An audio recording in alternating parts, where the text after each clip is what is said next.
லா point Tamil. சட்டம் எளிமையாக தமிழில்.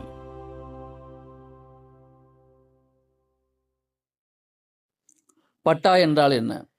ரொம்ப சிம்பிளாக ஒரு உதாரணத்தோடு ஆரம்பிக்கிறேன். ஒரு மனிதனுக்கு தலை இருக்குது, கை இருக்குது, கால் இருக்குது, கண் இருக்குது, காது இருக்குது. இந்த உறுப்புகள் எல்லாம் சேர்ந்து தான் ஒரு மனிதன் முழுமையாவார். அதே மாதிரி ஒரு நிலத்துக்கும் ஒரே ஒரு டாக்குமெண்ட் கிடையாது. பட்டா இருக்குது, சிட்டா இருக்குது, அடங்கல் இருக்குது, எஃப்எம்பி இருக்குது, இசி இருக்குது. இப்படி நிறைய டாக்குமெண்ட் இருக்குது. ஒவ்வொரு டாக்குமெண்ட்டுக்கும் ஒவ்வொரு வேலை இருக்குது. அப்படின்னா பட்டா என்ன வேலை செய்கிறது? ரொம்ப சிம்பிள். ஒரு நிலத்தை பற்றி அரசாங்கம் என்ன பதிவு வைத்திருக்கிறது என்பதை தெரிஞ்சுக்க உதவுற முக்கியமான டாக்குமெண்ட் தான் பட்டா.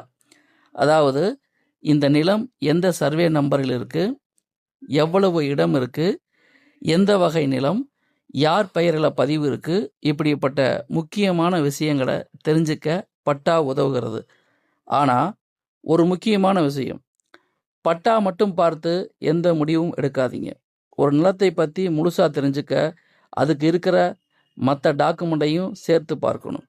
அப்படின்னா ஒரு நிலத்துக்கு என்னென்ன டாக்குமெண்ட் இருக்குது அதை அடுத்த லா பைட்ஸில் பார்க்கலாம்.